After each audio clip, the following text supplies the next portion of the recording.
चतुर विवेक और अहंकारी धनराज।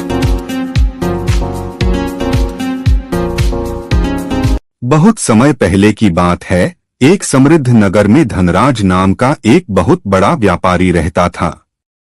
उसके पास आलीशान महल, घोड़े और अपार धन संपत्ति थी। लेकिन धनराज को अपनी दौलत पर बहुत घमंड था। वह अपने यहाँ काम करने वाले सेवकों को इंसान नहीं बल्कि अपनी कठपुतली समझता था।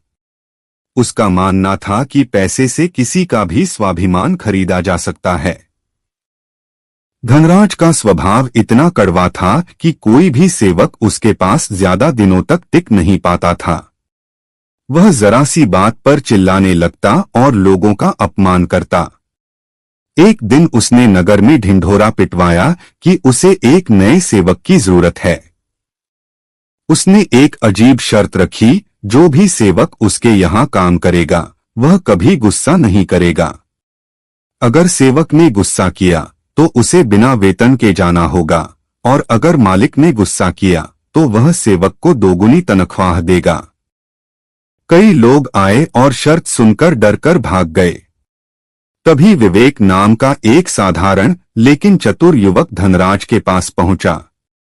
विवेक गरीब था, पर वह बहुत बुद्धिमान और शांत स्वभाव का था। उसने धनराज की शर्त को स्वीकार कर लिया। धनराज ने मन ही मन सोचा, यह लड़का भी कुछ ही दिनों में तंग आकर भाग जाएगा और मुझे इसे एक धेला भी नहीं देना पड़ेगा। काम के पहले ही दिन धनराज ने विवेक की परीक्षा लेने की योजना बनाई।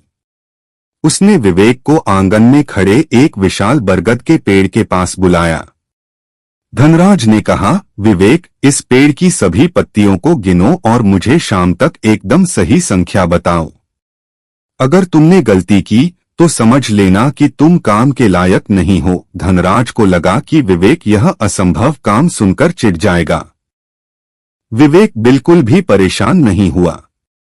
वह पेड़ के नीचे आराम से बैठ गया और हाथ में एक लकड़ी लेकर जमीन पर कुछ लकीरें खींचने लगा।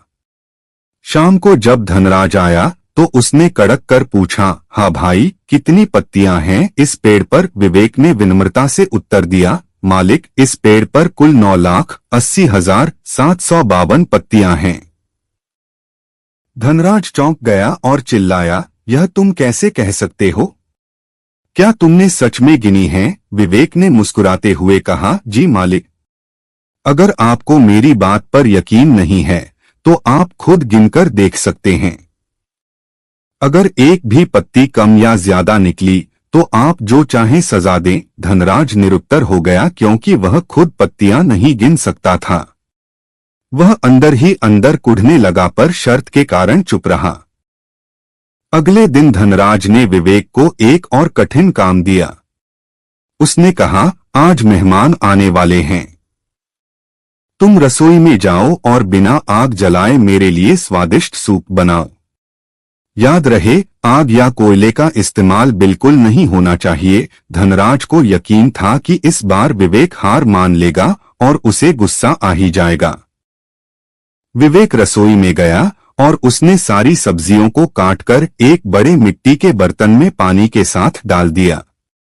फिर वह उस बर्तन को आंगन में कड़कती धूप के बीच ले जाकर रखाया। वह खुद छांव में बैठकर आराम करने लगा। जब धनराज वहां आया और पूछा कि खाना कहाँ है, तो विवेक ने सूरज की ओर इशारा करते हुए कहा, मालिक, सूरज देवता सूप पका रहे हैं। बस 2-3 दिन इंतजार कीजिए, सूप तैयार हो जाएगा।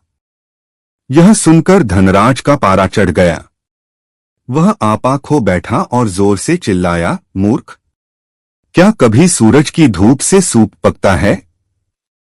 तू मुझे पागल समझता है?